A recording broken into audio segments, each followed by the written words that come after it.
Facilitator ની લાંબા સમયની આપણી માગણી માટે જે લડાઈ આપણે લડીએ છીએ, ગુજરાતમાં 4 જેટલી આપણે રેલી મોટી કરી છે અને સૌથી દુઃખદ બાબત એ છે કે દિલ્હી સરકારનું આ બંને પ્રોજેક્ટ છે અને દિલ્હી સરકારે 2018માં પગાર વધારો આપ્યા પછી આંગણવાડી કે આશા વર્કરને 1 રૂપિયાનો પણ વધારો આપ્યો નથી। 7 બજેટ રજૂ થઈ ગયા દિલ્હી સરકારના અને 8મું બજેટ હમણાં રજૂ થયું, તેમાં પણ 1 રૂપિયો આપ્યો નથી। ગુજરાત સરકારે પણ 2022માં છેલ્લો વધારો આપ્યો, તે પછી કોઈ વધારો આપ્યો નથી। કામનો બોજ વધાર્યો છે, કામનો બોજ વધાર્યો છે।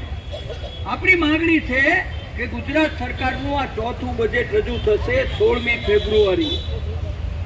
આપણી માંગણી છે કે તમારે કામ બહુ જોઈએ છે, રોજ મેસેજ કરીને કામ લેવાશે, મોબાઈલ આપવાનું છે અને ડિજિટલ કામગીરી જોવે છે, તો આ વાત ચાલશે નહીં।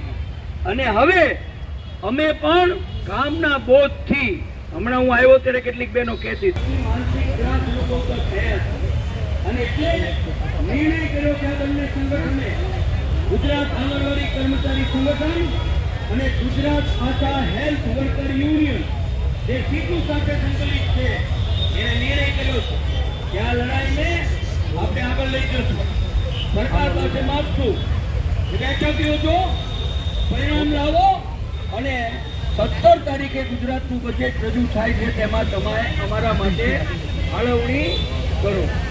નંબર 2, આખા દેશમાં પણ આંગણવાડી આશા વર્કર સહિતના યુનિયનો 12મી તારીખે જબર